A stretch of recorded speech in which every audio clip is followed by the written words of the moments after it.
Mona! Madam, bakit po? Bakit ganitong pagkain na binigay mo sa akin? Papatayin mo ba ako, ha? Bakit? Sus Mariosep, madam, bakit may mga alupihan ng pagkain niyo? Hindi ba't ako nga nagtatanong sa'yo niyan? Dahil ikaw nagbigay niyan sa akin. Pero, madam, malinis ang dinala ko rito kanina. Wala kahit isang alupihan. Ay, Diyos ko, saan kaya nanggaling ang mga yan? Hindi ko alam. Alisin mo yan. Alisin mo sa harapan ko ang pagkain na yan. Nakakadiri. Buti na lang hindi pa ako nakakasubo. Sige po, madam. Papalitan ko na lamang po. Pasensya na po kayo. Huwag mo nang palitan. Wala na akong ganang kumain. Pero, madam, kagabi pa po kayo hindi kumakain. Baka kumapano po kayo niyan. Wala akong pakialam. Mas mabuti nga na may mangyari na lang sa akin. Paano mawala ng lecheng sanggol na to sa katawan ko? Ano na ba kasing balita kay Rosa? Hindi pa ba siya babalik dito?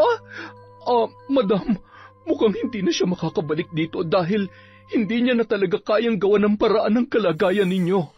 Ang sabi po niya, malakas ang puwersang pumipigil sa pagkawala ng sanggol. Madam, hindi po kaya may bumabarang sa inyo? Barang? Sino naman ang gagawa sa akin nun?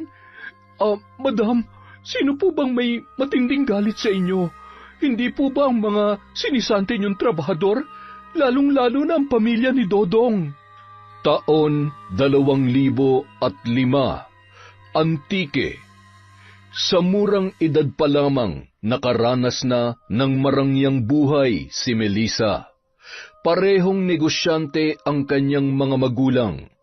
Ngunit nang makapagtapos ng kolehiyo, nagpasya ng tumira sa ibang bansa ang kanyang ama at ina, at siya na lamang ang mag-isang naiwan sa Pilipinas. Sa kanya ipinagkatiwala ang kanilang farm sa Antique. May malawak silang palayan doon at taniman ng gulay. May mga alaga rin silang itik, kambing at mga baka, kaya kinailangan niya ng maraming tauhan. Sa edad na 29, gamay na ni Melissa ang pamamahala sa farm. Maayos ang pakikitungo niya sa mga tauhan doon. Makatarungan din ang pasahod sa mga tao at mayroon pa siyang bonus na ibinibigay kahit hindi Pasko. Ngunit biglang nagbago ang lahat na magkaroon siya ng karelasyon. At ang lalaking yun ay isa rin sa mga tauhan sa farm na si Angelo. Isa sa mga nagbabantay ng mga alagang hayop ang lalaki. Ngunit nung bagong pasok pa lamang yun, sinabihan na ni Melissa na hindi bagay sa kanya ang pagtatrabaho roon. Papasa kasing modelo o di kaya ay may pag-asang manalo sa mga pageant ang binata. Bukod sa may itsura ay ipinakita rin nito ang pagmamalasakit sa mga kasamahan na agad na nagustuhan ng dalagang amo. Hindi nagtagal, inamin na ni Melissa ang tunay niyang nararamdaman para sa binata. Hindi naman nag-aksaya ng panahon ang lalaki at inamin na rin ang kanyang nararamdaman para sa dalaga. Dahil sa matinding pagmamahal para kay Angelo, nagpasya na si Melissa na magsama na sila at tumira na lamang sa bahay niya ang lalaki. Noong una, ipinakita ng lalaki na wala itong interes sa pera ng kanyang nobya, ngunit sa katagalan ay unti-unti nang naging malinaw ang tunay nitong pakay. Mahal, may 5,000 ka ba dyan? Bakit? May paggagamitan ka ba? May bibilhin sana ako eh. Ano naman ang bibilhin mo? Aalamin mo pa talaga? Aba, syempre. Pero kung gagamitin mo eh. Alangan naman basta na lang ako magbibigay. Baka nakakalimutan mo, Angelo. Pinaghirapan ko ang lahat na meron ako ngayon. Tapos ikaw, wagas ka kung makahingi. Kala mo naman may patabi kang pera sa akin. Mahal mo naman ako, di ba? Hindi pa ba sapat na dahilan yon para pagbigyan mo ako? Mahal kita, pero kailangan ko pa rin ayusin ang paggamit ng pera ko. At kung basta-basta na lang kita bibigyan, mas lamang pa ang perang lalabas kesa sa pumapasok sa akin. Yan naman ang hirap sa iyo eh. Lahat na lang binibilang mo. Nilaan mo na ng pera yung sistema mo, Melissa. Ay, diyan ka na nga. Alis na muna ako. Oh, saan ka pupunta? Wala ka ng pakailam dun. Mahal naman, lagi ka nalang bang ganyan kapag hindi ka napagbibigyan? Tatalikuran mo na lang ba ako dahil Kung ayaw mo magkasamaan tayo ng loob, magbigay ka na lang. 5,000 lang naman yung hinihingi ko eh. Hindi ka mamumulubi kung mababawasan ng ganong halaga yung pera mo. Oo na, bibigyan na kita. Pero huli na to ha, dapat nagtatrabaho ka para may sarili kang pera. Pangako, magtatrabaho na. Naglilibang lang ako ngayon. Ay. Napabuntong hininga na lamang si Melissa. Ilang beses na kasing nangako sa kanya si Angelo na magtatrabaho pero hingi lamang ito ng hingi ng pera sa kanya. Naging batugan ang binata at iniasa na lamang kay Melissa ang lahat. Ngunit ang mas ikinagulat ng babae ay noong pati ang buong pamilya ng nobyo ay lumalapit na rin sa kanya para humingi ng pera. Ang katwiran ng mga ito, magiging mag-asawa rin naman sila ni Angelo, kaya iisang pamilya na lamang sila. Para hindi madismaya ang mga magulang ng nobyo, napilitan na lamang siyang magbigay, hanggang sa hindi niya namamalayan na nalulugi na pala ang farm at paubos na rin ang kanyang ipon. Sa takot na mapahiya sa mga magulang, hindi niya sinabi sa mga yun ang tunay na kalagayan ng farm. Tuwing kinukumusta siya ng ama at ina ay palagi niyang sinasabi na maayos pa rin ang lahat at hindi naman siya nagkakaroon ng problema. Dahil doon, mas lalong tumaas ang kumpiyansa ng kanyang mga magulang sa kanya. Ngunit makalipas lamang ang ilang buwan, natuklasan ni Melissa na may iba na palang babae si Angelo at nabuntis pa nito ang bago niyang kasintahan. Pagpasok pa lamang ng lalaki sa silid ay inihanda na ng babae ang baril na itinatago sa kabinet bilang proteksyon sa kanyang sarili. Hayop ka, Angelo! Manloloko ka! Magkaibigan lang kami ni Sheila, maniwala ka. Makinig ka naman muna sa akin, mahal. Mahal? Ang kapal na mukha mong tawagin ako mahal pagkatapos ng ginawa mo? Kitang-kita ng dalawang mata ko at dinig na dinig ko ang pag-uusap niyong dalawa. Kaya hindi mo na mabibilog ang ulo ko. Sobra ka, Angelo. Ang tagal mo na pala akong niloloko pero nagpauto pa rin ako sa'yo. Ibinigay ko sa'yo ang lahat ng gusto mo, tapos ito pang igaganti mo sa akin. Nakukulangan ka pa ba, ha? Oo, nakukulangan pa ako sa'yo. Puro ka trabaho. Halos wala ka ng oras sa akin. Pasalamat ka nga, tumagal pang relasyon natin bago kita iiwan eh. Tsaka huwag mo nga masumbat-sumbat sa akin lahat ng binigay mo. Yun na lang ang silbi mo sa akin. Kung wala yun, matagal na sana kitang iniwan. Hayop ka! Napakakapal na mukha mo! Kahit ano pang sabihin mo sa akin, hindi na tayo babalik pa sa dati. At hindi ko rin pagsisisiyan ang ginawa ko dahil mahal ko na si Sheila. Mas masaya ako sa kanya. At ikaw, paubos na rin naman ang pera mo eh. Kaya wala ka ng silbi sa akin. Lumayas ka rito! Wala kang dadalhin ni isa sa mga gamit mo dahil lahat ng yon, pera kong pinambili mo. Pati ang mga damit na suot mo ngayon, hubarin mo mga yan. Ano? Nahihibang ka na ba? Hubarin mo mga yan o ipuputok ko sa itong baril ko. Teka, ano ka ba, Melissa? Baka makalabit ng demonyo yan. Hindi demonyo ang kakalabit nito kundi ako kapag hindi mo sinunod ang ipinapagawa ko sa'yo. Sandali lang, eto na, hubarin ko na. Bihira naman, oo. Baka naman pwedeng itira ko na tong pantalon. Nakakahiya naman kung lalabas ako ng hubot-hubad dito. Wala akong pakialam. Sa tingin mo ba iisipin ko pang kalagayan mo pagkatapos ng ginawa mo? Mas masama ka pa pala sa akin eh. Pantalon na nga lang pagkakait mo pang punyeta ka. Kaya wala nagmamahal sa'yo eh. Pera mo lang ang silbi mo. Pucha, walang sino magtatangkang patulan ka. Ang dami mo pang sinasabi. Hubarin mo ng mga yan. Oo, yan. Lunukoy mo yan kung gusto mo. Buisit. Layas!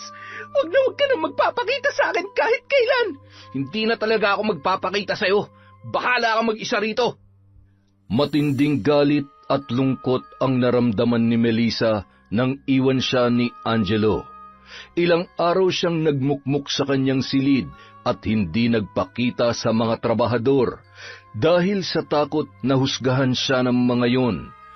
Alam kasi ng lahat ng kanyang mga tauhan sa farm ang tungkol sa relasyon nila ng lalaki. Isa pa, malaking kahihiyan din ang ginawang pangiiwan ng kanyang nobyo at ang ginawa nitong panloloko sa kanya.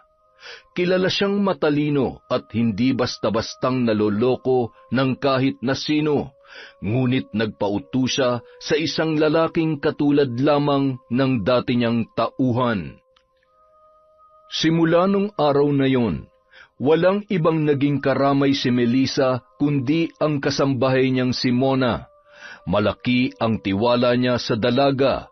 Ulila na ito sa mga magulang, kaya mula nung manilbihan sa kanya ay hindi na ito umalis pa sa kanyang bahay. Dahil sa pag-aalaga ng kanyang kasambahay ay muling nanumbalik ang lakas ng babae.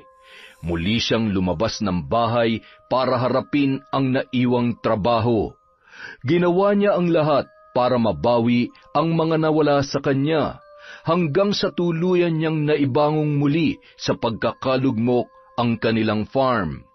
Laking pasasalamat na lamang niya dahil hindi siya iniwan ng kanyang mga trabahador kahit madalas na nauudlot ang pasahod niya sa mga yon. Ngunit dahil sa naranasan kay Angelo, naging mahirap na para sa kanya ang magtiwala sa ibang tao. Para masubok ang mga trabahador, sinadya niyang hindi pasahurin ang mga yon ng ilang buwan at tinipid na rin sa pagkain. Mona, may tanong ako. Ano po yan? Sa tingin mo ba, may magkakagusto pa ulit sa akin? Aba, syempre naman, madam. Sa ganda niyong yan, tsaka ang tali-talino niyo pa.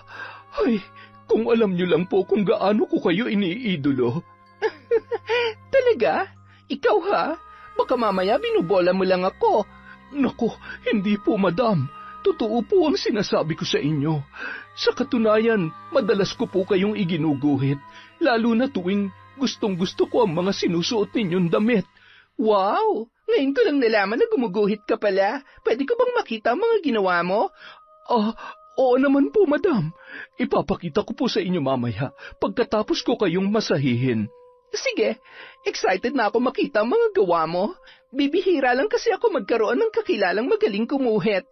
Hayaan mo, kapag nagustuhan ko yung ipapakita mo sa akin mamaya, bibilhin ko yun sa'yo para may dagdag ipon ka. Naku, talaga po, madam? Oo, tsaka tulungan mo na rin ako mamaya sa pag-ayos ng mga damit ko. Yung mga hindi ko na sinusuot, ibibigay ko na lamang sa'yo. Salamat po, madam. Naku, hindi po ako makapaniwala na bibigyan niyo talaga ako ng mga damit ninyo.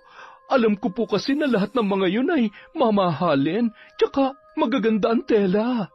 Basta ipagpatuloy mo lang ang pagiging tapat at masunurin sa akin, Mona. Pinapangako ko sa'yo magiging maganda ang buhay mo. Baka nga hindi ka na umalis dito eh. Naku, hindi po talaga. Dito na po ako sa inyo. Magiging mapili pa po ba ako eh? Napakabuti niyo po sa akin. Gagawin ko yon dahil mabuti ka rin sa akin. Pero sa mga kauri ng Angelong yon, kalupitan ang ipaparanas ko sa kanila. Dahil sa 2 buwan nang hindi sumasahod ang mga trabahador, ay isa-isa nang nagrereklamo ang mga yun sa dalagang amo. Lumapit sila at nakiusap na makuha na ang sweldo, ngunit nagmatigas pa rin si Melissa. Ang isa sa mga lumapit sa kanya ay ang tauhang si Ador na 47 anyos na. Dahil may binubuhay na pamilya ay naging mahirap para sa lalaki ang sitwasyong yun, lalo na't wala siyang ibang maaasahan sa kanila. Sobra na itong ginagawa sa atin ni Madam Melissa. Hindi naman tamang ipitin niya yung sweldo natin. Pinaghirapan natin yun. Tapos na nating trabahuhin ng 2 buwan ang katumpas ng halagang hinihingi natin sa kanya. Yan nga ang hindi ko maintindihan, Chong eh. Nagpapakapagod tayo rito buong maghapon. Nagtitiis pa tayo sa gutom tapos ganito lang ang mararanasan natin. Parang nauwi lang sa wala ang lahat ng hirap natin dito.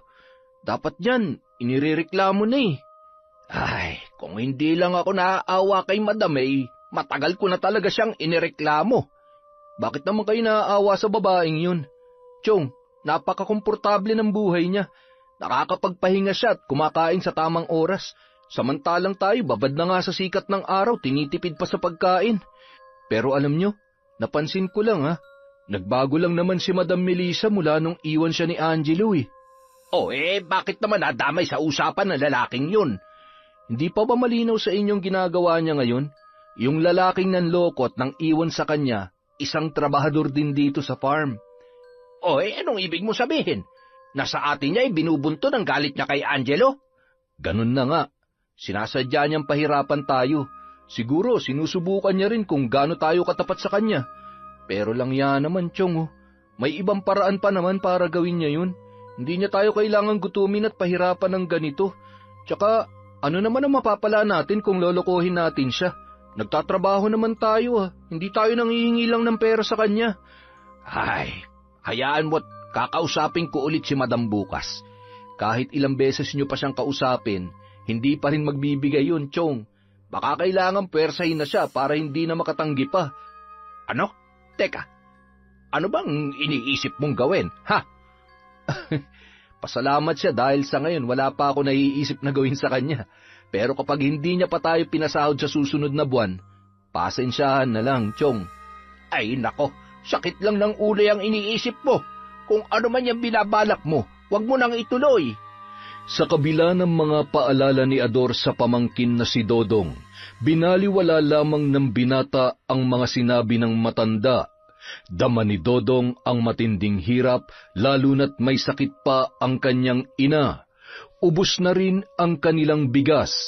Wala na silang mahugot na pera dahil siya lamang ang bumubuhay sa mga magulang niyang matatanda na at sa dalawa niyang kapatid na pareho pang may kapansanan, kaya hindi makapagtrabaho tulad ng kanyang ginagawa. Dahil sa matinding kagipitan, nagawa ni Dodong na magpuslit ng mga gulay at ilan sa mga itik sa farm para ibenta. Ang iba naman ay kinakatay na lamang niya para may makain ang kanyang pamilya.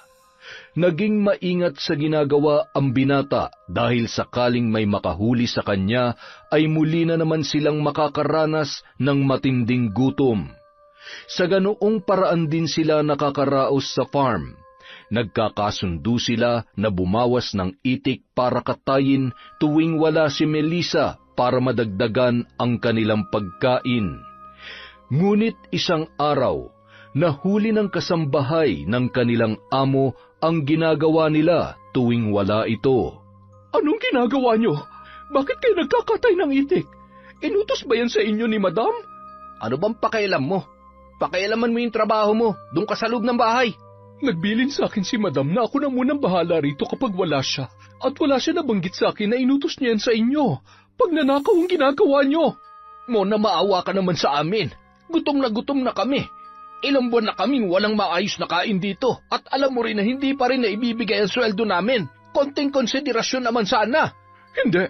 Hindi ko tatraydorin si Madam para sa inyo. Kung kayo kinakaya ng konsensya niyo na sirain ang tiwala niya, pues ibahin niyo ako. Mona, ako na nakikiusap sa iyo. Kahit sa ngalan na lamang ng pinagsamahan natin dito, maawa ka naman sa amin. Gutom na kami. Hindi naman mapapansin ni Madam kung mababawasan ng 1 o 2 itik lang ang mga alaga niya. Ang sabihin niyo, mga mapagsamantala kayo. Sisiguruhin ko makakarating kay Madam ang ginawa ninyo. Bagsak ang balikat ni Dodong at Ador, pati na rin ang iba pang mga trabahador doon nang tumalikod na si Mona at taas noo pang bumalik sa bahay ng amo. Dahil alam nilang mapapahamak din naman sila, ay itinuloy na lamang nila ang pagkakatay ng itik para maibsan ang kanilang gutom bago pa man sila makatanggap ng parusa. Nang makabalik si Melissa mula sa lakad nito, ay kaagad na nagsumbong ang tapat na kasambahay. Madam, alam ko pong pagod pa kayo sa lakad ninyo, pero may kailangan po kayong malaman. Ano yon? Madam, yung mga trabahador niyo po. Bakit? Anong ginawa nila? Madam, nagnanakaw sila ng itik sa farm. Ano? Opo, Madam. Kitang-kita ko po mismo nung kinakatay nila mga ninakaw nilang itik para kainin. Nagugutom na raw po sila. Pero tama po bang magnakaw sila sa inyo? Sinasabi ko na nga ba, wala rin pinagkaiba ang mga taong yan sa kauri nilang si Angelo. Mga patay gutom. Sa kabila ng mga naitulong ko sa kanila noon, ganun pang igaganti nila sa akin. Kailangan silang maparusahan, madam. Baka kapag tumagal pa mas malala pa ang gawin nila sa inyo. Kapag hinayaan niyo ang ginawa nila, iisipin nilang ayos lang yon at ulit-ulitin pa nila ang pagnanakaw sa inyo. Tama ka, Mona. Huwag ka mag-alala. Paparusahan ko mga yon. Pero sa ngayon, bantayan mo muna ang mga kilos nila. I-report mo sa akin ang bawat galaw nila para alam ko kung anong dapat kong gawin sa mga mapagsamantalang tulad ng mga hampaslupang trabahador na yon. Makakaasa po kayo, madam. Hindi ko po hahayaang abusuhin nila kayo. Salamat, Mona. Huwag ka mag-alala. Kapag naparusahan ko na sila, makakatanggap ka ng bonus sa akin. Naku, salamat po, madam. Abot hanggang tainga naman ang ngiti ni Mona matapos makipag-usap sa kanyang amo. Nagtagumpay siya na makuha ang loob ng kanyang pinagsisilbihan. Malaki ang pakinabang ng pagiging sipsip niya kaya ipinagpatuloy niya lamang yon. Umaasa siya na pagdating ng araw, babahaginan din siya ng kayamanan ng dalaga dahil sa kanyang katapatan. Kinabukasan, nang umalis muli si Melissa ay lihim na minatyagan ni Mona ang mga trabahador sa farm.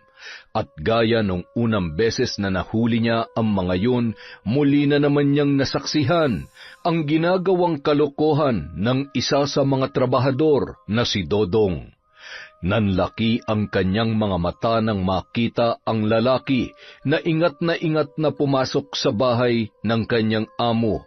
Sinundan niya yon hanggang sa huminto sa tapat ng kwarto ni Melissa.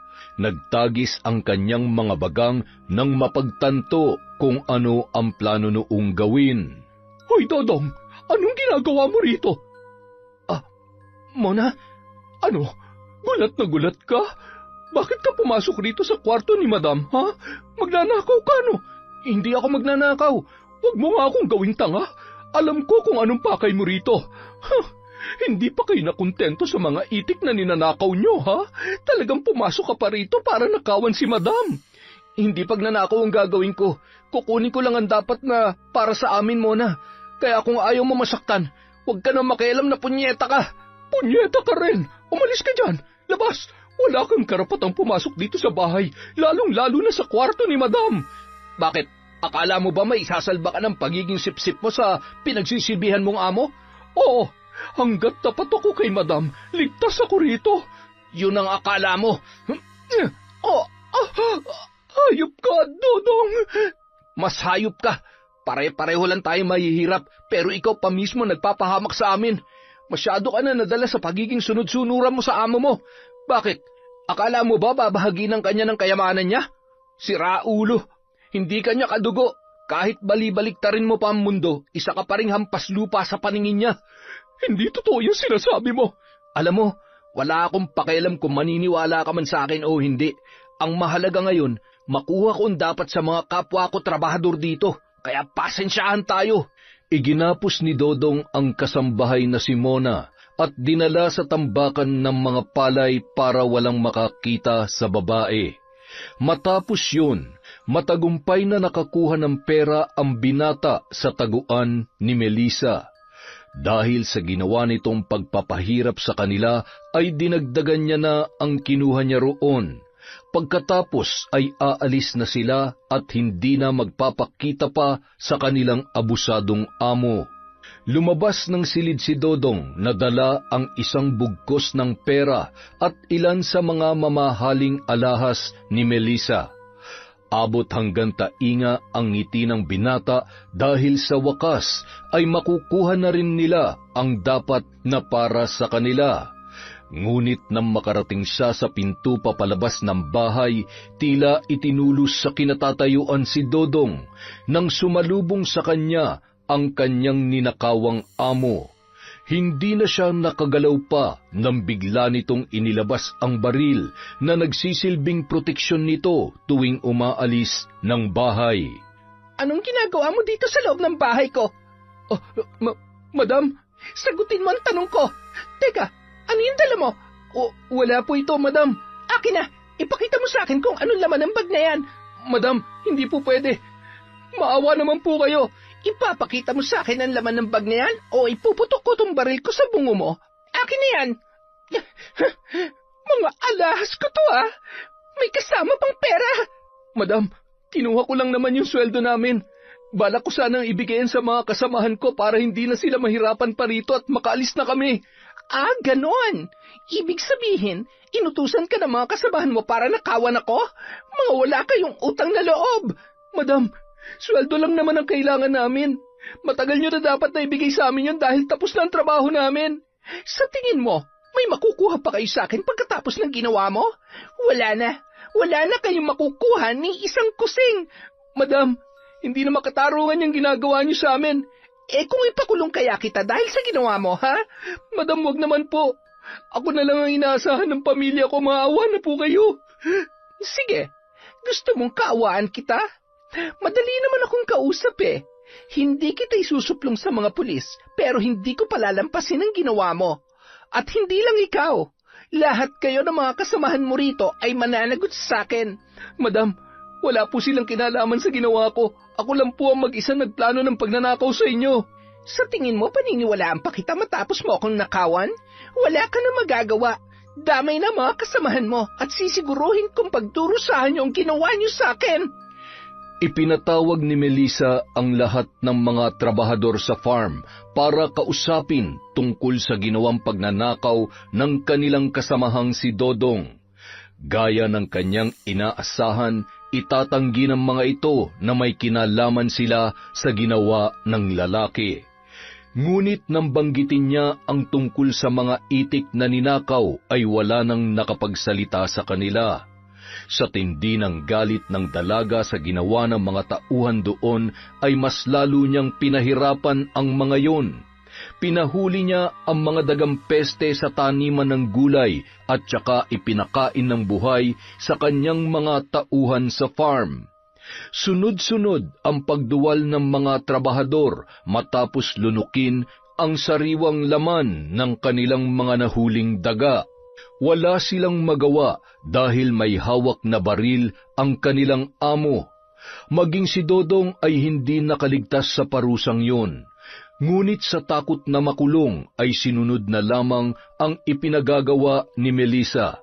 Sa isip-isip ng binata, may araw din ng dalaga at makakaganti rin sila sa pagpapahirap ng babae sa kanila. Pagkatapos ng ginawang parusa sa mga tauhan, pinaamin ni Melissa ang mga yon kung saan dinala si Mona. Para hindi na lumala pa ang lahat, ay itinuro na lamang ni Dodong ang pinagtaguan sa sipsip na kasambahay. Mas lalo namang tumindi ang galit ng dalaga para sa mga trabahador dahil sa ginawa nila sa kaisa-isang tao na nananatiling tapat sa kanya. Sinabi sa kanya ni Mona ang buong pangyayari, kung paanong nakapasok sa bahay niya si Dodong at kung paano nito nagawang tangayin ang mga pera at alahas. Sa kabilang banda, nagngingit-ngit naman ang kalooban ni Ador dahil isang malaking insulto ang ginawang parusa sa kanila ng among si Melissa. Bukod kasi sa matinding pagod sa pagtatrabaho nung araw na pinarusahan sila, ay may sakit pa ang matanda. Sobra na talagang ginagawa niya sa atin, Chong. Isang malaking kabastusan at insulto sa inyong ginawa niya. Mas matagal na kayong naninilbihan dito pero bakit pati kayo ay idinamay niya sa galit niya sa akin? Ako na lang dapat ang pinarusahan niya at hindi na kayo isinama pa. Dodong, wala na tayo magagawa dahil nangyari na ang nangyari. Isa pa, may nagawa rin naman talaga akong kasalanan sa kanya dahil isa ako sa mga nagnakaw ng itik. Ay, aaminin ko, higit pa ron na nagawa ko kaya tinanggap ko na lamang ang parusa niya sa akin. Anong sabi niyo, Chong? Nagnanakaw ako ng gulay at mga itlog ng itik tuwing gabi para may makain ng pamilya ko. Ang iba'y ipinabebenta ko sa kanila para may panggasto sila kahit papaano. Chong, walang mali sa ginawa niyo. Kung tutuusin nga ay kulang pa ang mga yon para sa paninilbihan natin dito. Hindi pa rin nabibigay ng babaeng yun ang sweldo natin. At dahil sa nangyari, mukhang malabo nang may makuha pa tayo sa kanya. Hindi naman pwede yun, Chong. Abusado na siya masyado. Ano naman ang magagawa natin? Kahit magreklamo pa tayo, sa dami ng pera ni Madam, kayang-kaya niyang lusutan ang mga reklamo natin. Baka nga balikan niya pa tayo eh. Yan ang hindi mangyayari, Chong. Bakit? May pinaplano ka na naman ba? Sa ngayon wala pa, pero hindi ako papayag na hindi natin mababawi ang para sa atin. Lingid sa kaalaman ni Ador, may iniisip na naman si Dodong para makaganti sa sakim nilang amo. Pinalalayas na silang lahat sa farm dahil balak na nitong kumuha ng mga bagong trabahador doon. Galit na galit ang mga kasamahan ni Dodong dahil pare-pareho silang hindi pa nababayaran. Ngunit dahil maraming koneksyon ang amo ay wala na silang nagawa kundi ang umalis. Makalipas ang ilang araw, iba na ang mga trabahador sa farm. Mas maayos ang pakikitungo ni Melissa sa mga ito. Maayos ang pasahod at may ayuda pambigas kada kinsenas. Nang mabalitaan ni Dodong ang tungkol doon ay mas lalong tumindi ang nararamdamang galit ng binata. Isang gabi, nang masigurong tulog na ang mga kasama sa bahay ay kumilos si Dodong. Suot ang itim na kamiseta at nagtakip na rin ng kanyang muka gamit ang isa pang damit. Patingkayad siyang lumabas ng bahay sa pangambang magising ang kanyang ina. Oras na maramdaman nito ang kanyang pag-alis ay siguradong masisira na ang kanyang plano. Pasensya na kayo, Nay. Ngayong gabi, makakagawa po ako ng isang malaking kasalanan. Gagawin ko po yun para bigyan ng katarungan ang ginawa ng dati naming amo. Magbabayad siya, Nay. Sana'y mapatawad niyo pa ako pagkatapos ng gagawin ko ngayon. Ngunit lingid sa kaalaman ng binata, gising na gising pa noon ang inang si Esang. Subalit imbis na pigilan si Dodong, ay hinayaan na lamang nito ang anak. Kahit hindi niya sabihin, batid niya ang plano nitong gawin. Lalo na't nakarating din sa kanya ang balita tungkol sa maayos na pasahod sa mga bagong trabahador ng babae. Bagay na ipinagkait ni Melissa sa kanyang anak at sa mga kasamahan nito. Gawin mo kung anong nararapat mong gawin, anak. Sapat na ang hirap na dinanas mo sa dati ninyong amo. Ngunit hindi na yon narinig pa ni Dodong dahil nakalabas na siya sa bahay. Pasado 11:00 na ng gabi at naghahanda ng matulog si Melissa nang makarinig siya ng kaluskos mula sa labas ng kanyang silid. Dala ng kuryosidad ay kaagad niyang binuksan ang pinto para tingnan kung ano yun. Laking gulat ng dalaga nang tumambad sa kanya ang isang lalaking may takip na tela ang muka. Bago pa man siya makasigaw at makakilos ay sinikmuraan na siya nito. Kaagad siyang nanghina at halos maghabol na ng hininga dahil sa lakas ng pagkakasuntok ng naturang lalaki. Halos hindi niya na namalayan kung paano nito nagawang busalan ang kanyang bibig. Buong lakas nitong iginapos ang kanyang mga kamay sa ulunan ng kanyang kama para hindi siya makawala. Ilang sandali pa, bumuhos ang malakas na ulan. Napangisi noon si Dodong. Mukhang umaayon sa kanya ang pagkakataon. Inalis niya ang busal sa bibig ni Melissa at hinayaan na lamang itong magsisigaw dahil wala namang makakarinig sa dalaga sa lakas ng ulan na sinabayan pa ng may kalakasang hangin. Pakawalan mo ako rito, hayop ka! Tumahimik ka, dahil hindi ka makakawala dyan hanggat hindi ko nagagawa ang gusto ko. Sino ka ba? At bakit mo ito ginagawa sa akin? Hindi kita kilala at wala akong atraso sa'yo. Hindi mo ba talaga naaalala ang atraso mo? Ha, madam?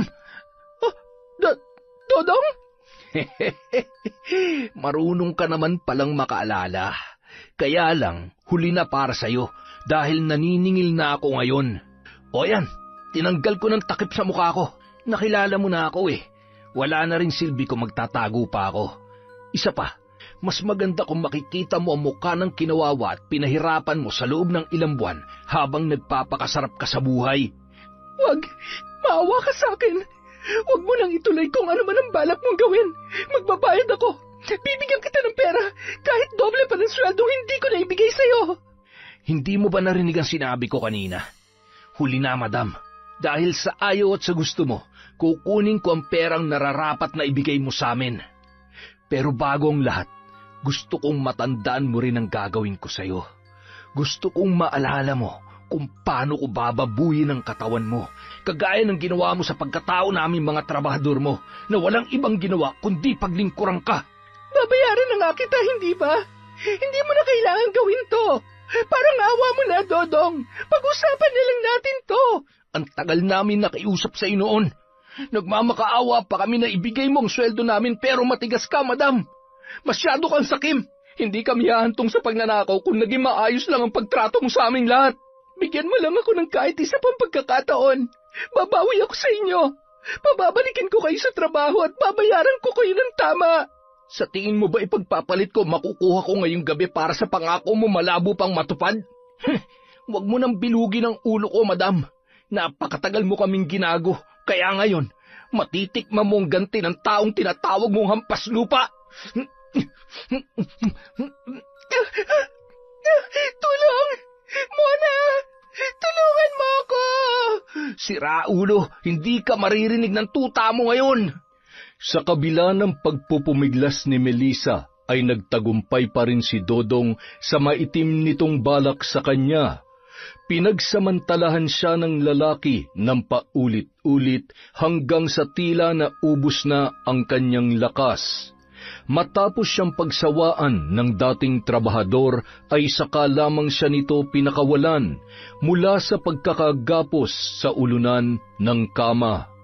Walang patid ang luha ni Melissa habang pinagmamasdan si Dodong na nililimas ang taguan niya ng pera, pati na rin ang mga alahas na kanyang naipundar. Nakuha rin ng lalaki ang kanyang baril na nakatabi sa kabinet, ngunit ilang sandali pa, sumagi sa kanyang isipan ang patalim na itinago sa ilalim ng kanyang unan bilang proteksyon. Maingat siyang kumilos para kunin yon. Sinamantala niya ang pagiging abala sa pagnanakaw ng mga alahas ni Dodong. Nang mailabas niya sa maliit na kaluban ang patalim, ay buong lakas niyang sinugod ang lalaki. Tumama sa leeg nito ang patalim na kanyang hawak. Umagos ang masaganang dugo ng lalaki sa suot nitong kamiseta. Hindi niya na nagawa pang manlaban sa babae dahil agad itong nabuwal sa sahig, habang nanlalaki ang mga matang nakatitig lamang kay Melissa. Ngunit hindi pa nasiyahan ang dalaga. Nagtangis ang kanyang mga bagang at naikuyom ang kamao nang maalala ang muka nito, habang pinagsasawaan ang kanyang katawan. Kinuha niya ang patalim na nakabaon pa rin sa leeg ng lalaki at saka sunod-sunod na sinaksak yun sa leeg hanggang sa katiting na laman na lamang ang nagdurugtong sa ulo at katawan nito. Pagkatapos noon, nanginginig ang buong katawan na tumakbo papalabas ang babae sa silid para humingi ng tulong kay Mona. Mona! Mona, buksan mo ang pinto! Tulungan mo ako! Teka, si Madam ba yung sumisigaw? Mona, bilisan mo! Buksan mo tong pinto! Opo, Madam. Eto na po. Ay, Diyos ko. Bakit puro dugo ang damit niyo, Madam? Ano po nangyari? Mona, kailangan kong tulong mo. Bilisan mo! Ano po ba kasi nangyari? Nininervyos naman ako sa inyo. Basta, sumunod ka na lang sa kwarto ko. Eto na nga po, Madam. Mona, tulungan mo akong ilabas yung... Ang alin po ba? Ay, Sus Mariosep! Madam, bakit may patay sa kwarto ninyo? Diyos ko, halos humiwalay na ang ulo nito sa katawan na. Teka, sino ba ito? Si Dodong? Mona, ginahasa niya ako. Paulit-ulit. Ilang beses ako nagmakaawa sa kanya pero hindi niya ako pinakinggan. Ginawa niya ba yun para gantihan kayo, Madam?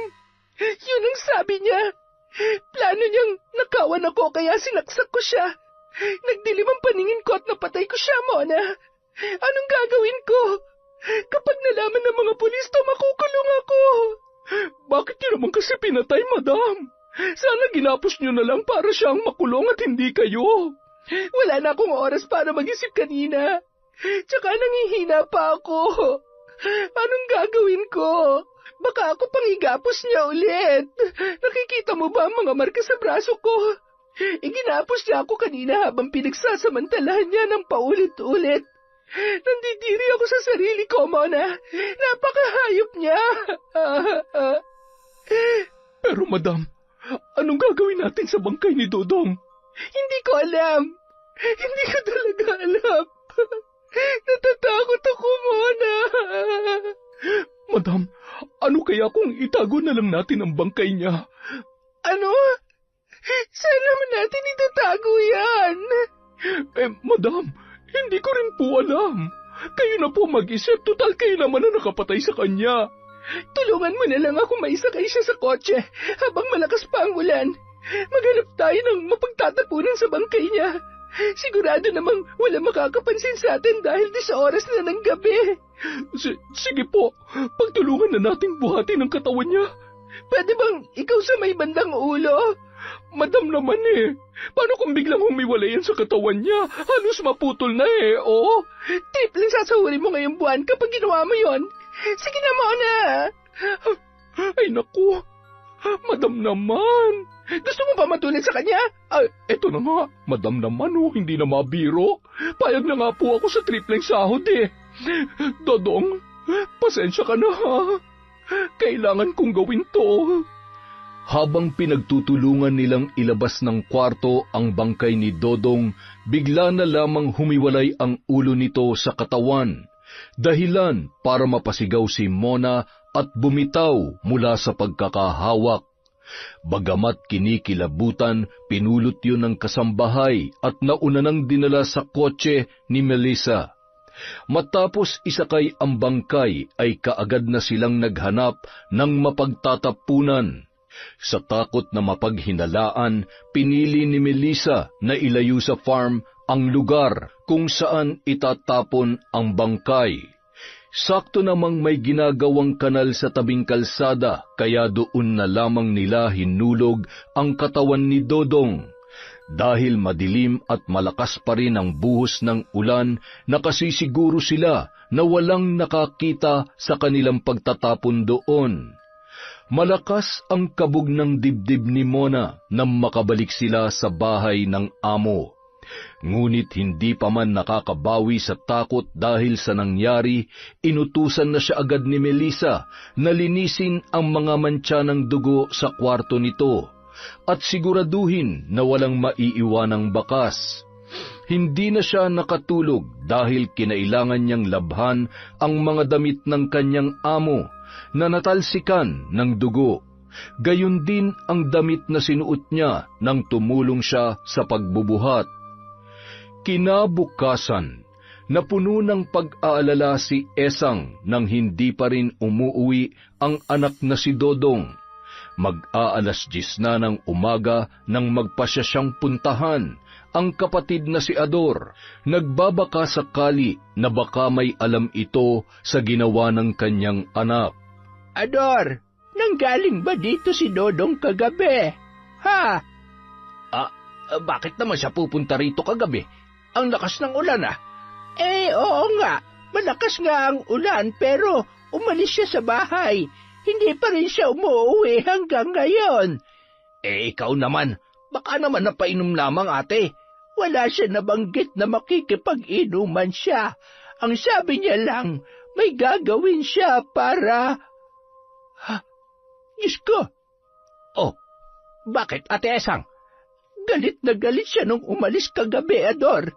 At base sa mga sinabi niya, mukhang sa bahay ng dati niyong amo ang punta niya. Ano? Bumalik siya sa bahay ng Melisang yon? Malakas ang kutob ko na doon nga siya pumunta. Ay, Diyos ko! Baka kung ano nang nangyari sa anak ko. Ador, samahan mo ako. Pumunta tayo ron ngayon. Alamin natin kung nanggaling nga roon si Dodong. Ay, sige. Halika na't baka kung ano na nangyari sa batang yon. Ay, kung bakit ba naman kasi padalos-dalos magdesisyon yun eh. Kung sana man lang ay sinabihan niya ako, baka nabalaan ko pa siya. May baril pa naman ang dati naming amo. Tiyak na hindi siya sasantuhin nun kung may binabalak siyang masama. Ador, bilisan natin.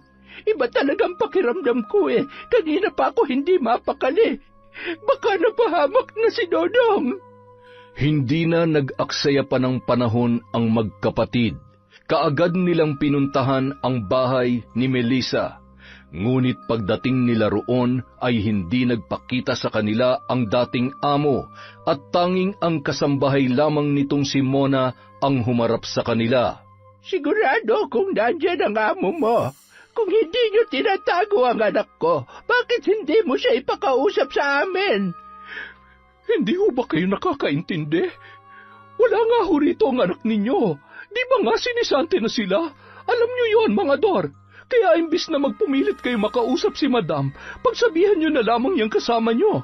Nakakaabala na kayo rito eh. Kaunting oras lang naman ang kailangan namin para makausap ang amo mo, Mona. Pero mukhang may tinatago nga siya. Ang kulit nyo naman. Umalis na nga kayo. Miss, sige na. Kahit sandali lamang. Ano ba kasing itatanong nyo sa kanya? Nasagot ko na nga ang tanong nyo, hindi ba? Hindi nang galing dito si Dodong. Wala kahit anino ng anak nyo nagpakita rito. Isa pa, hindi ho kami hanapan ng nawawalang anak kaya makakaalis na kayo. Napakasama naman ang ugali mong babae ka. Kumakasta ka eh, kasambahay ka lang naman dito. Hoy, at least ako pinagkakatiwalaan ng Madam.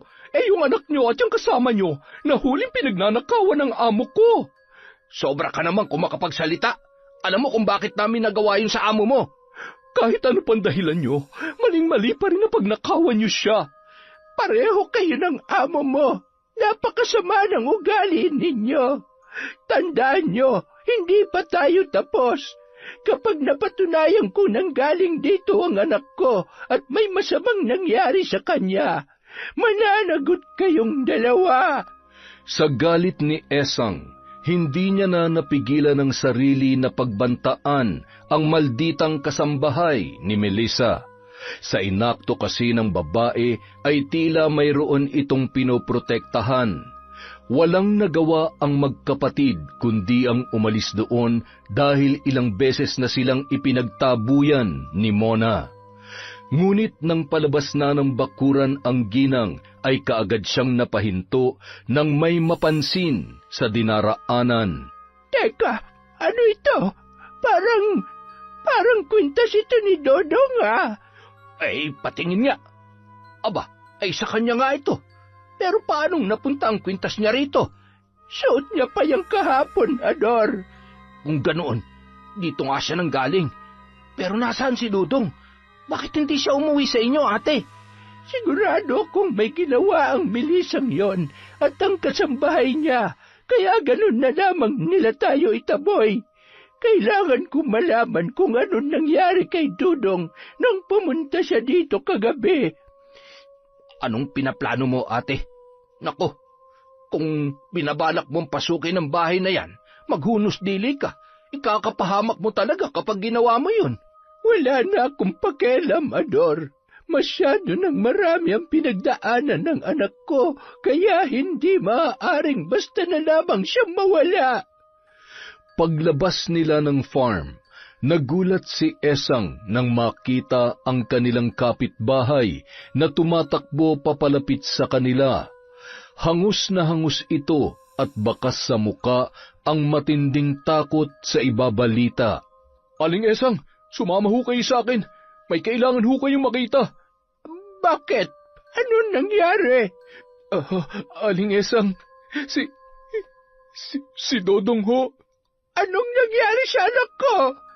Natagpuan ho ang katawan niya ron sa ginagawang kanal papunta sa barangay hall. Aling Esang, wala na ho ang anak ninyo. Hindi! Sabihin mong hindi totoo ang sinasabi mo. Hindi pa patay ang anak ko. Ay, Diyos ko! Bakit pinabayaan niyo ang dodong ko? Bagamat nang hihina sa natanggap na balita, kaagad pa ring pinuntahan nina Esang at Ador ang ginagawang kanal para kumpirmahin ang balita. Halos panawan ng ulirat ang ginang nang makita ang karumal-dumal na sinapit ng kanyang panganay. Hindi niya na alintana ang mga taong nakapalibot doon at ang pulis na nagbabawal sa kanya na lapitan ang bangkay. Tumalon siya sa ginagawang kanal para mayakap ang anak. Kaagad na bumuhos ang kanyang luha nang maramdaman ang malamig nitong bangkay sa kanyang mga bisig. Sunod-sunod namang napamura si Ador dahil sa sinapit ng kanyang pamangkin. Kung sino man ang gumawa nito sa pamangkin ko, napakahayop niya. Isa siyang demonyo. Demonyo lamang ang makakagawa niyan sa kanya. Isinusumpa ko, magbabayad ang sino mang gumawa nito sa anak ko.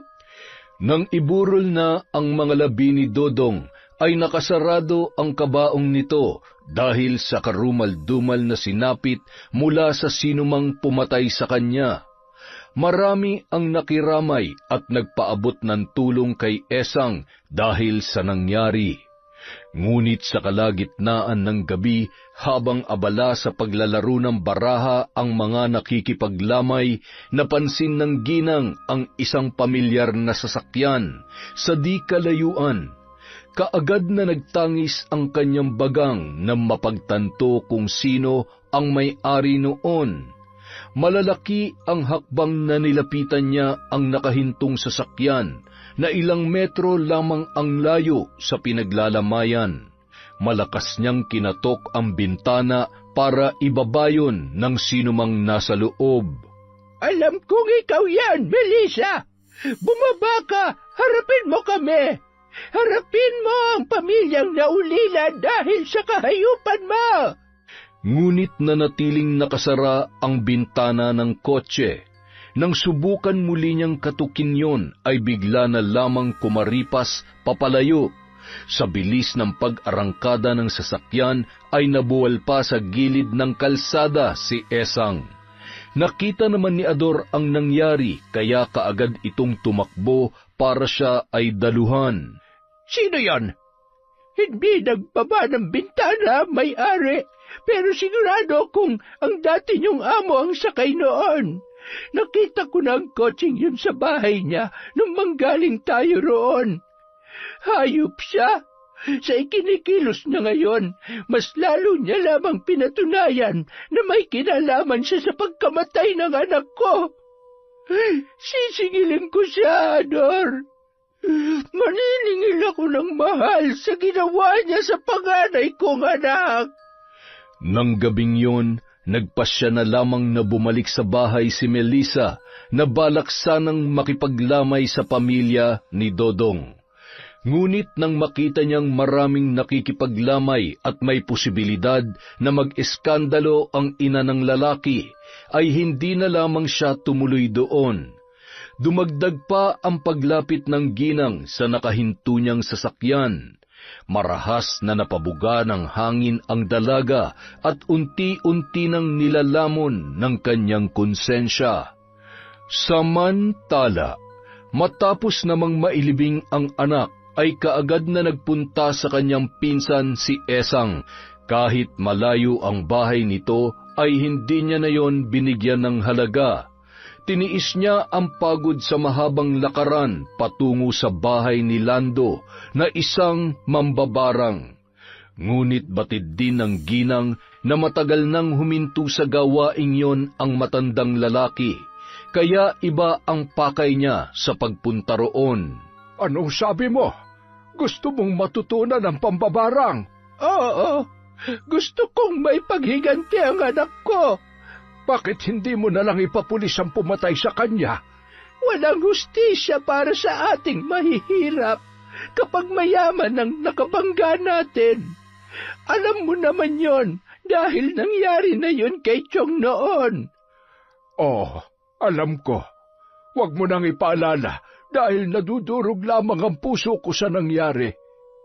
Tulungan mo ako. Gagawin kong lahat para matutunan ang paggamit ng itim na libro. Sabihin mo lang kung ano ang kailangan kong gawin. Hindi biro ang gusto mo mangyari, Esang. Hindi ganong kadaling matutunan na nakasaad sa libro. Kung gusto mo, ako na lamang ang gagawa noon sa taong yon. Hindi. Gusto ko ako mismo magpapahirap sa kanya. Ay, handa ka bang isang lang iyong kaluluwa sa demonyo?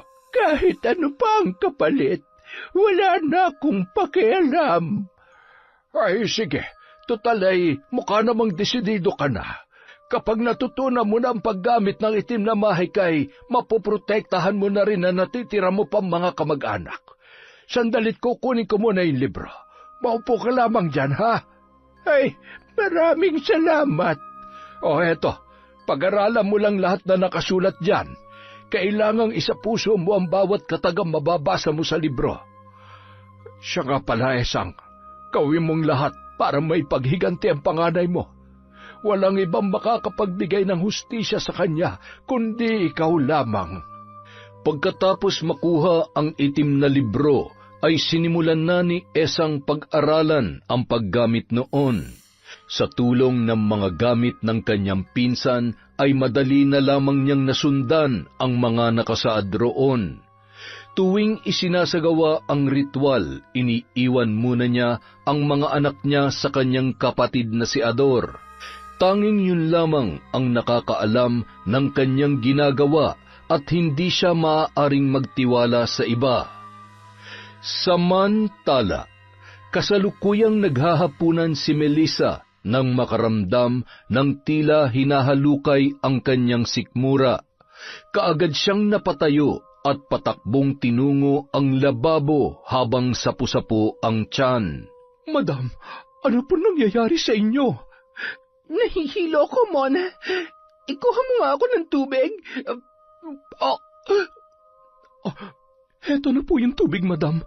Hindi po kaya nakasama sa inyo yung kinain yung laing kanina? San ba kasi galing yung laing na yon? May nagbigay po kanina. Sabi ay luto raw ng asawa ng trabahador nyo kaya tinanggap ko. Mukhang masarap naman, tsaka di ba po, paborito nyo ang laing na may halong daing? Madam, baka kailangan na po kayong dalhin sa ospital. Tatawag na po ba ako ng pwede magmaneho? Hindi, wag na. Hindi na sumasakit ang tiyan ko, pero nasusuka pa rin ako. Alalayan mo na lamang ako pabalik sa kwarto. Madam. Bakit? Huwag po sana kayong magagalit sa sasabihin ko. Yung nangyayari po kasi sa inyo ngayon, sintomas po yan ng isang buntis. Hindi po kaya nagbunga ang ginawa sa inyo ni Dudong? Panyata ka!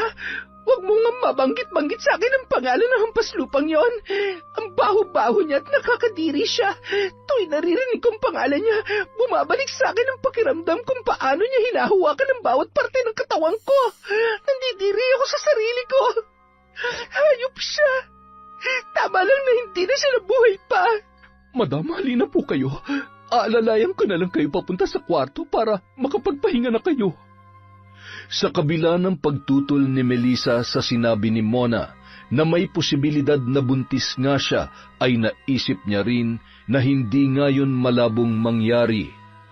Ayaw man niyang alalahanin ang nangyari, ngunit kinailangan pa rin niyang makasiguro.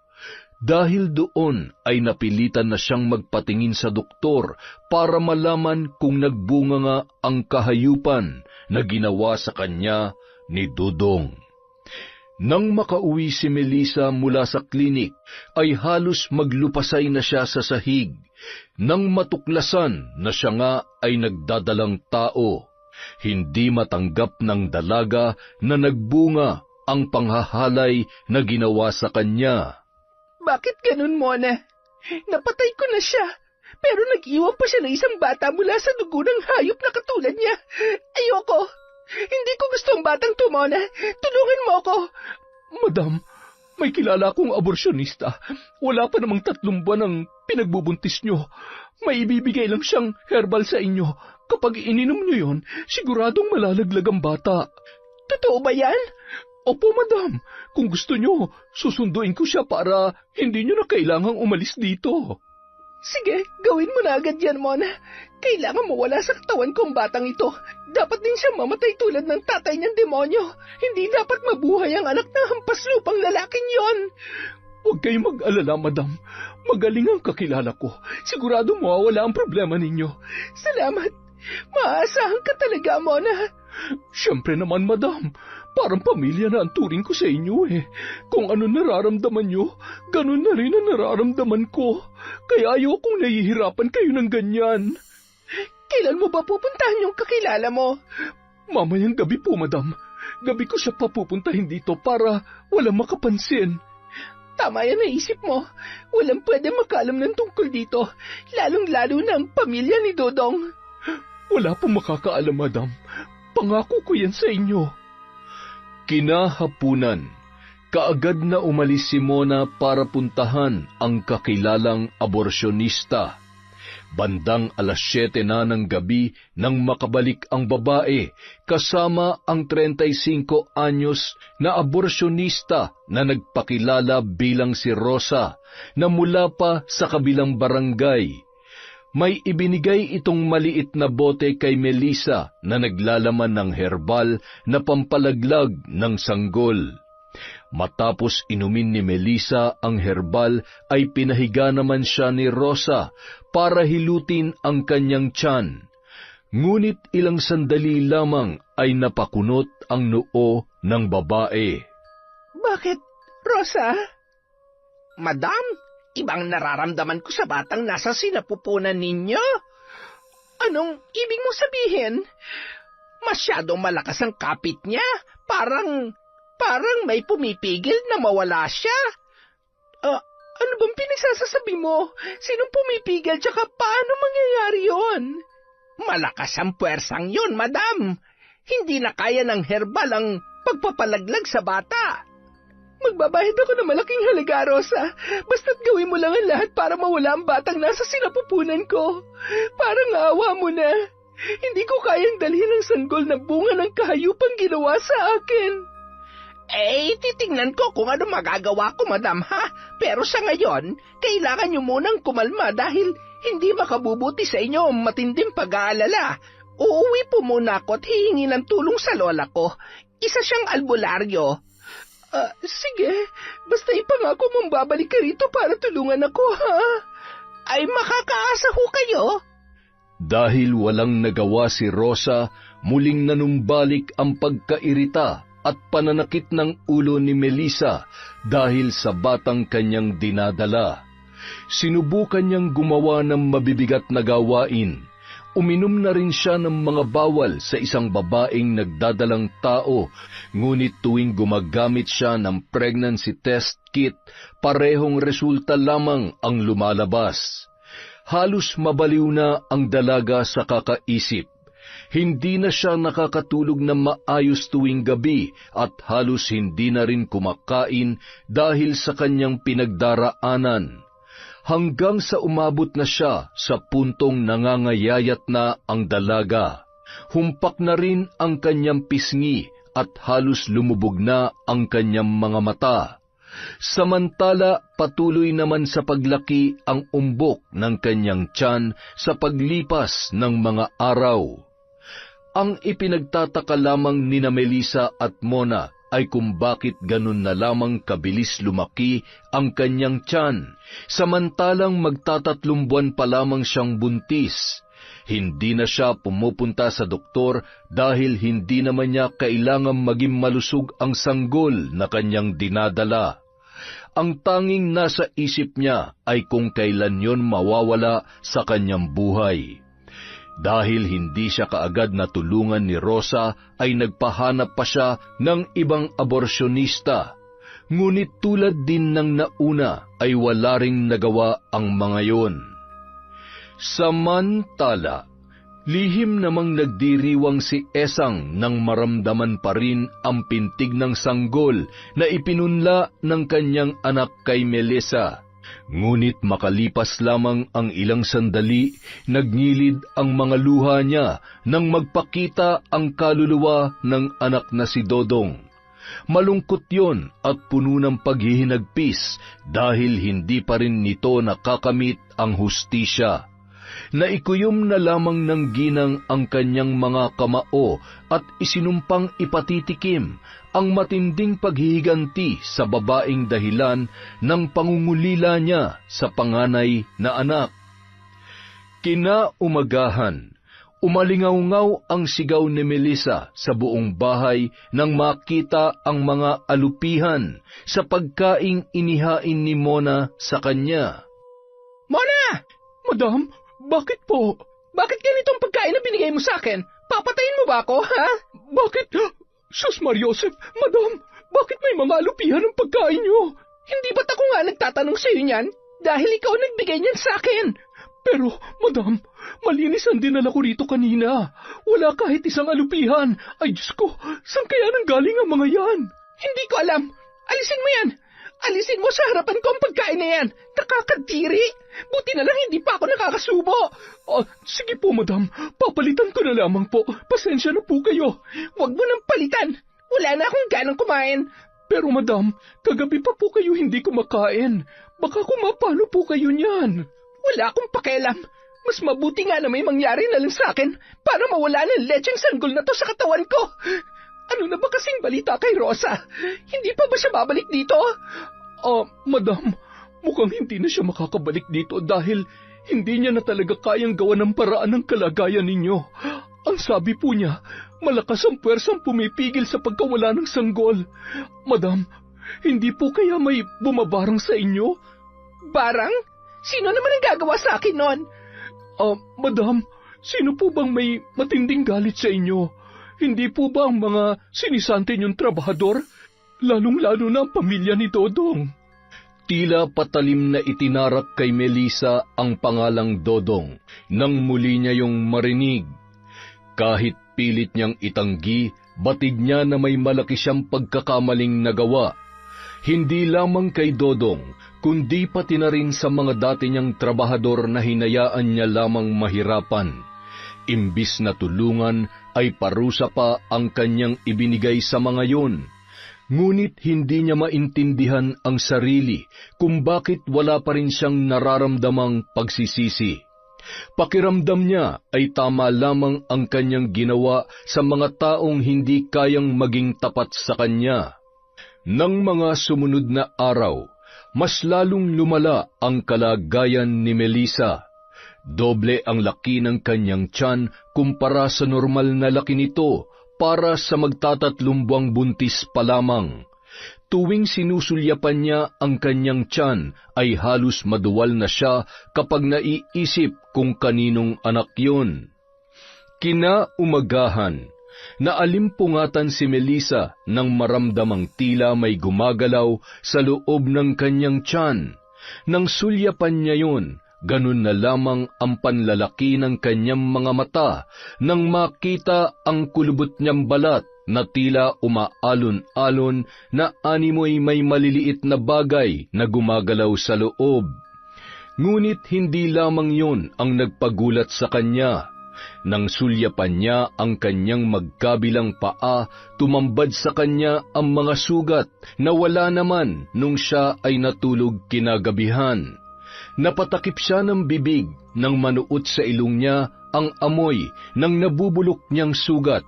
Napaluha siya sa sakit nang sinubukan niyang tumayo. Hindi niya na maihakbang ang kanyang mga paa dahil sa matinding sakit na kanyang nararamdaman, lalo na at halos magdikit-dikit na ang kanyang mga daliri doon. Mona? Madam? Hindi ako makalakad. Tingnan mo kung ano nangyari sa mga paa ko. Ang dami ko ng sugat. Wala naman ang mga to kagabi. Aray, Mona, may gumagalaw sa sugat ko. May uwan. Madam, ang mabuti pa po ay magpatingin na kayo sa albularyo. Di ba nga po, sinabi ko na sa inyo na baka binabarang kayo? Ayaw nyo naman kasi maniwala eh. Sa tingin mo ba, yung nanay ni Dodong ang nagpapabarang sa akin? Opo, ganun na nga po. Kung ganon, alamin mo kung siya nga may kagagawan nito. Ano pong ibig niyong sabihin?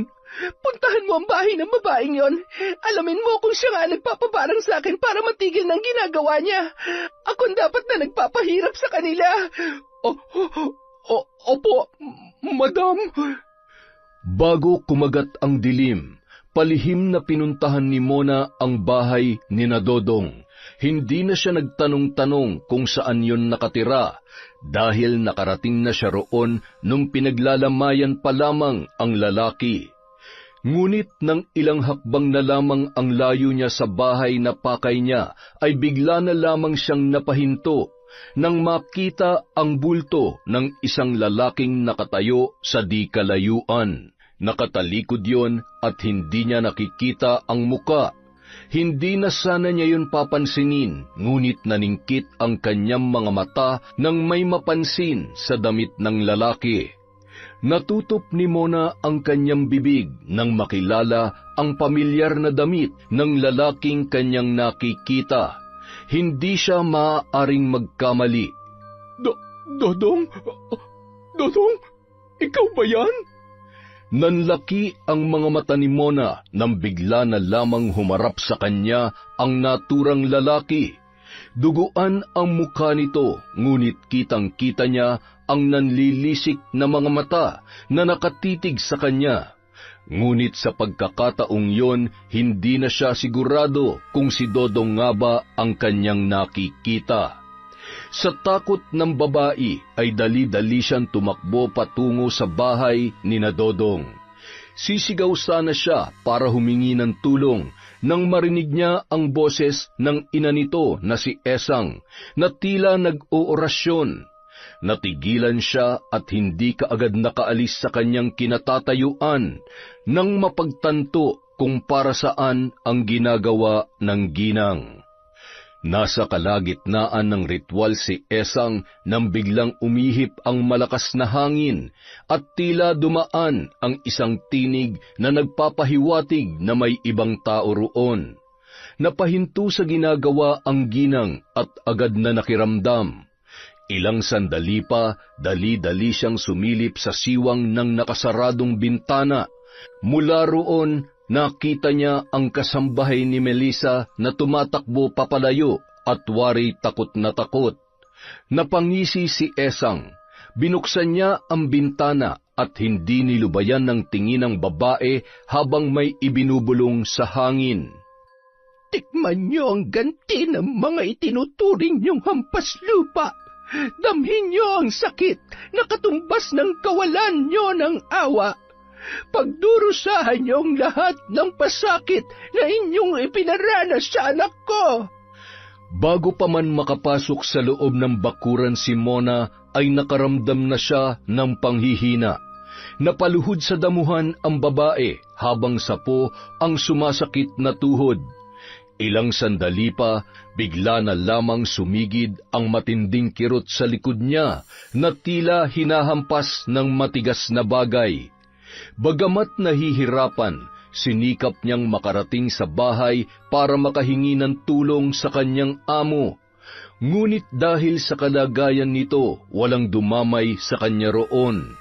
Sa bawat paghakbang ni Mona, nararamdaman din niya ang tila hagupit sa kanyang likuran.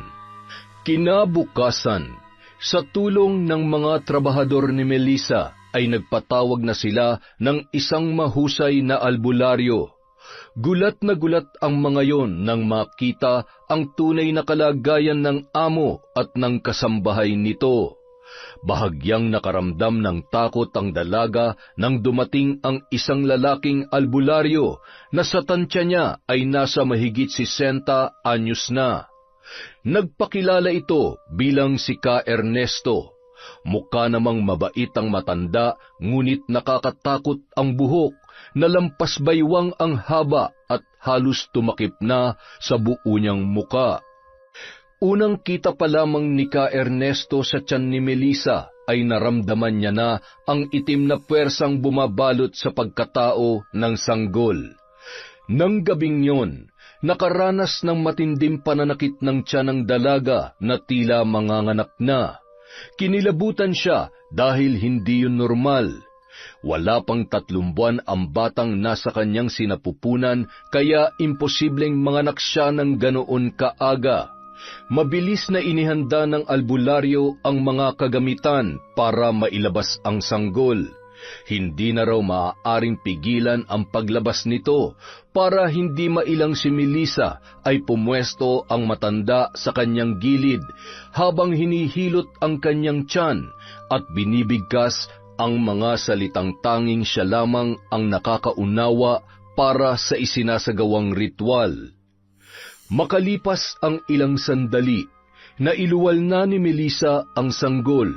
Kinilabutan ang dalaga nang tumambad sa kanya ang isang bata na nakakakilabot ang itsura.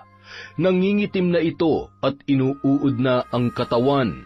Naglalabasan sa tainga nito ang mga alupihan tulad ng nakita niya sa pagkain noong mga nakaraang araw.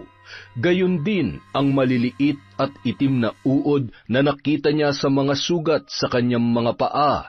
May ipinainom na herbal sa kanya si Ka Ernesto. Nagsagawa pa ito ng isa pang orasyon para kontrahin ang sumpang pinadapo ng taong may galit sa kanya. Ayon sa albularyo, matinding galit at pangungulila ang dahilan kung bakit yun ginawa ng bumarang kay Melissa. Nang mga sandaling yun, wala na siyang ibang naiisip kundi si Esang.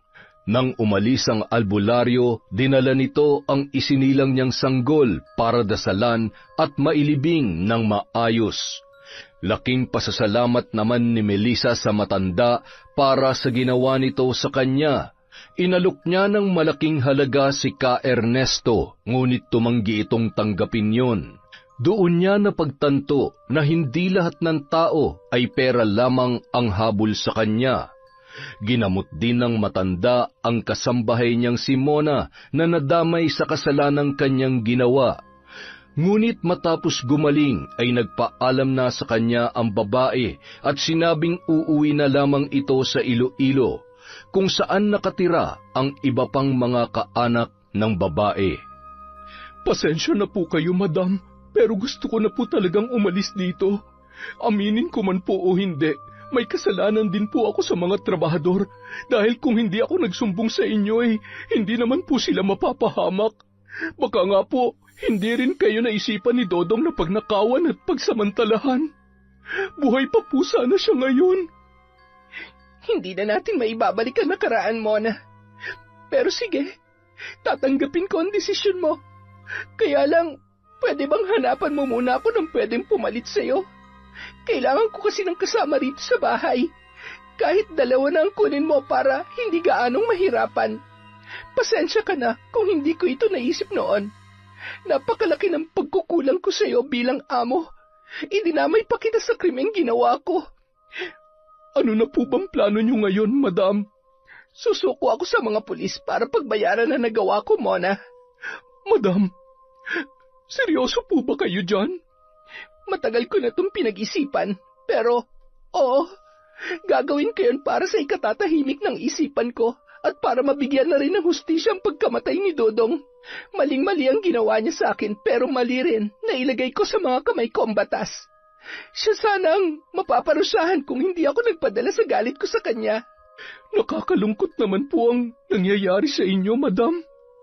Hindi na nga kayo makalakad, makukulong pa kayo sa pagpatay niyo kay Dodong. Pero, madam, paano po yun? Huhulihin din ba ako ng mga pulis?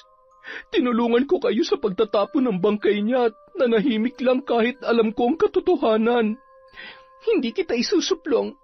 Aakuin ko ang lahat, Mona. Sasabihin kong wala kang alam sa nangyari at mahimbing ang tulog mo nang mangyari ang pagpatay ko kay Dodong. Hindi ka naman talaga magigising kung hindi ako kumatok sa kwarto mo ng gabing yon. Madam! Huwag mo na akong iyakan. Buhay pa ako, oo. Pilay lang ang mga pako pero buhay na buhay pa ako, Mona. Siya nga pala, bago ka umuwi sa inyo, may hihingin sana akong pabor sa'yo. Ano po yun, madam? Puntahan mo si Mang Ador. Ibigay mo ang sahod nila na hindi ko naibigay. May ibibigay rin ako para kay Aling Esang at sa mga anak niya. Makakatulong ang halagang yon para makapagsimula sila. Madam, mas makabubuti po siguro kung kayo na mismong kakausap kay Aling Esang para personal na rin kayo makahingi ng tawad sa kanya. Malay niyo po, patawarin niya kayo. Sabihin niyo lang sa kanyang totoo dahil kailangan niya ring malaman ang ginawa sa inyo ng kanyang anak. Pwede mo ba akong samahan? Opo naman. Hindi na nga kayo nakakalakad eh. Hayaan ko pa ba kayong pumunta na mag-isa roon? Salamat, Mona. Sinamahan ni Mona si Melissa sa pagpunta sa bahay ni Aling Esang, na noon ay nagngingit-ngit ang kalooban dahil sa nabigong paghihiganti sa kanya. Huminto ang kotseng sinasakyan nila sa tapat ng bahay ni Dodong. Ngunit pagkababa nila ng sasakyan ay agad silang sinugod ni Aling Esang na may dalang gulok na katatanggal lamang sa kaluban. Anong ginagawa niyo rito? Wala kayong karapatang tumapak dito, mga hayop kayo! Umalis na kayo! Aling Esang, hindi ho ako nandito para saktan kayo o pagsalitaan kayo ng kung ano-ano. Kung nakikita niyo ho, hindi na ako nakakalakad. At alam ko na wala akong dapat nasisihin sa nangyari, kundi ang sarili ko lamang. Buti alam mo! Aling Esang, nandito ho ako para humingi ng tawad sa inyo. Aaminin ko ho, napatay ko ang anak niyong si Dodong, dala na matinding galit dahil sa ginawa niya sa akin. Nagtrabaho lang ang anak ko, pero hindi niyo siya binayaran. Pati ang ibang trabahador sa inyo, tapos ikaw pa may karapatang magalit sa kanya. Sabihin na nating pinagtangka ang kanyang nakawan, pero may nawala ba sa'yo? Nabawasan bang kayamanan mo? Masyado ka lang talagang sakim, Melissa. Kinahasa po ako ng anak niyo. Paulit-ulit niya akong pinagsamantalahan at binalak niya pang nakawin lahat ng pera at mga alahas na naipundar ko. Hindi yon magagawa ng anak ko kung hindi niyo siya pinahirapan. Kung naging maayos lang sana ang trato niyo sa kanya, hindi makakaisip na gumawa ng masama ang anak ko. Higit ko siyang kilala kesa sa inyo, kaya alam kong mabuti siyang tao. Aling Esang, pinahirapan niyo rin ho ako. Kahit hindi niyo aminin, alam kong kayong bumarang sa akin. Pinagdusahan ko ng pagpapahirap na nagawa ko sa kanila. At yung pagkapatay ko sa kanya, handa ho akong pagbayaran yon sa kulungan. Susuko na ako sa mga pulis. Pero bago ko gawin yon, gusto ko lang munang humingi ng tawad sa inyo. Hindi niyo ako kailangan patawarin ngayon, pero sana ho, pakinggan niyo munang sasabihin ko. Aling Esang, pinagsisisihan ko na lahat na nagawa ko. Pinagsisisihan ko ho na pinatay ko siya at itinapon na lang basta-basta ang bangkay niya. Handa akong pagbayaran ng lahat. Pero matatahimik lang ang isipan ko kung tatanggapin niyo ang tulong na ibibigay ko sa inyo. Hindi po yun limos. Yun ang halagang matagal na sanang nakuha ng anak ninyo. Dinagdagan ko lang po para may panimula kayo dahil wala na ang anak niyo na inaasahan ninyo. Talaga bang susuko ka na? Opo. Pagkagaling namin dito, didiretso na kami sa presinto para aminin ang krimeng nagawa ko. Ito po ang sweldo ni Dodong. Tanggapin niyo po sana, Aling Esang. Mag-iingat po kayo. Sige po, aalis na po kami. Mona, tayo na. Sige po, madam. Sandali. Bakit ho? Ikaw na rin naman ang nagsabi na pinagbayaran mo ng pagpapahirap sa anak ko. Sa katunayan, mas malala ang karmang bumalik sa'yo at sa tingin ko, sapat na yon para pagbayaran mo ang lahat. Nakuha na ng anak ko ang hustisya para sa pagkamatay niya. Sa mga sandaling ito, tahimik na ang kaluluwa niya dahil humingi ka na ng tawad. Aminin ko man o hindi, may nagawa ring masama ang anak ko. Mali na pinagsamantalahan kanya. Babae rin ako, Melissa, at alam ko kung gaano kahirap ang pinagdaanan mo. Hindi naman ako ganong kasamang tao para dagdagan pa ang pagpapahirap sa'yo. Kaya wag mo nang ituloy ang binabalak mo. Hindi mo na kailangang isuko ang sarili mo sa mga pulis. Talaga ho? Pero hindi pa kita kayang patawarin sa gayon. Hanggang dun lang ang kaya kong gawin. At saka, may hihilingin sana ako sa iyo. Ano po yun? Ibalik mo sa trabaho ang mga dating trabahador. Matagal nilang inalagaan ang inyong bukid. Kahit na hindi silang may-ari, matinding sakripisyo ang ibinuwis nila para sa taniman at sa mga alagang hayop. Huwag ho kayo mag-alala. Yun po talagang plano kong gawin kahit na makulong pa ako. Pero dahil ho sa sinabi niyo, nagpapasalamat ho ako ng sobra-sobra, Aling Esang. Sana dumating ang araw na mapatawad niyo ako. Bagamat may kalungkutan pa rin, mas magaan na ang kalooban ni Melissa nang lisanin ang bahay ni Dodong. Masaya siya na wala ng balak si Esang na siya ay kasuhan. Humingi na rin ng tawad si Mona sa ginang dahil sa ginawa nito kay Dodong at agad naman nitong pinatawad ang babae. Si Melissa naman, bagamat hindi pa siya lubusang napapatawad ni Aling Esang, nagkaroon pa rin ng sapat na dahilan para magpatuloy sa buhay. Matapos ipaalam ni Melissa sa mga magulang ang sinapit, ay kaagad na umuwi ng Pilipinas ang mga yon. Walang patid ang luha ng kanyang ina nang malaman ang naging paghihirap niya. Ngunit bukod doon ay wala na siyang iba pang sinabi. Hindi niya na binanggit si Dodong at ang pamilya nito para sa ikatatahimik ng lahat. Naging masaya na lamang siya kasama ang kanyang mga magulang na wala nang balak bumalik sa ibang bansa. Dahil sa mga pinagdaanan, naging aral kay Melissa ang lahat. Hindi na niya inulit ang pagpapahirap sa kanyang mga trabahador. Sa halip ay itinuring na niyang pamilya ang mga yon. Muli naramdaman niya ang malasakit ng mga taong nakapalibot sa kanya. Pinatawad na rin niya ang dating karelasyong si Angelo para makalaya na ang kanyang puso sa galit na pinagmulan ng lahat. Sa paraang yun, nagkaroon ng sapat na lugar ang magagandang bagay na nagpabago ng takbo ng kanyang buhay.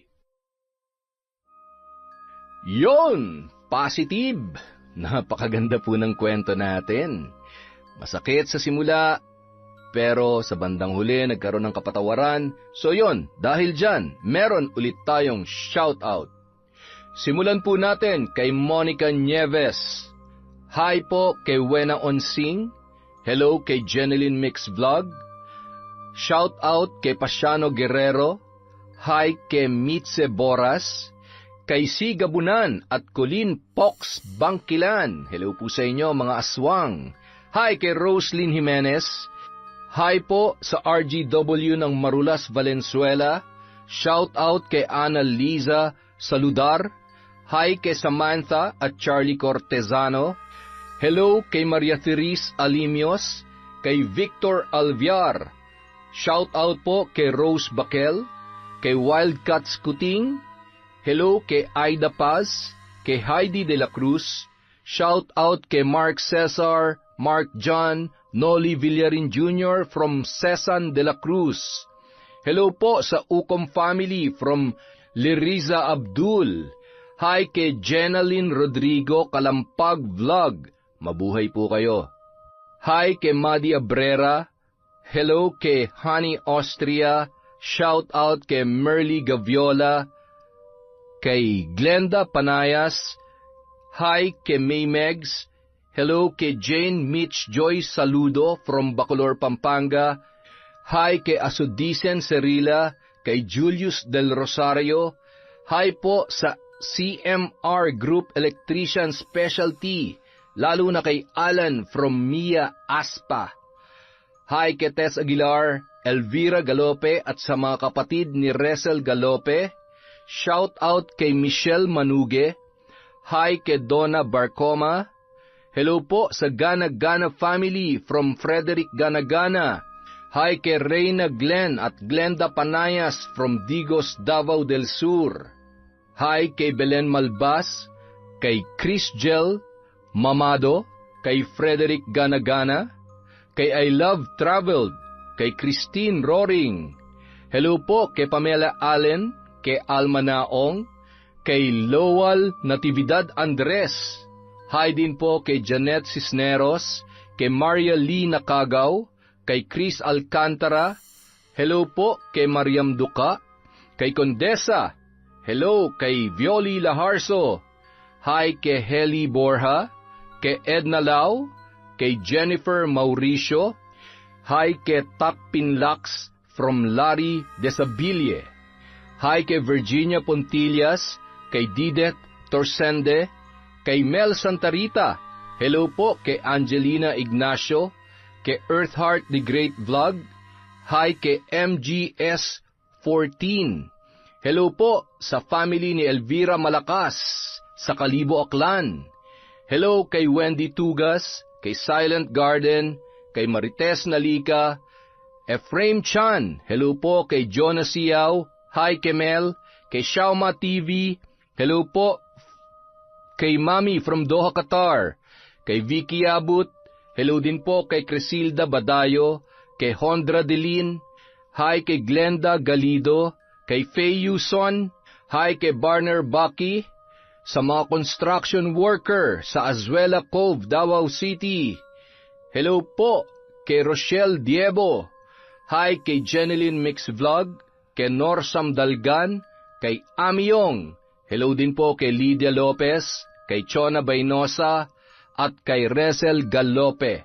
Yung po mga hindi natin nabanggit, marami pa po tayong video. Maraming salamat po mula sa Kwentong Enteng.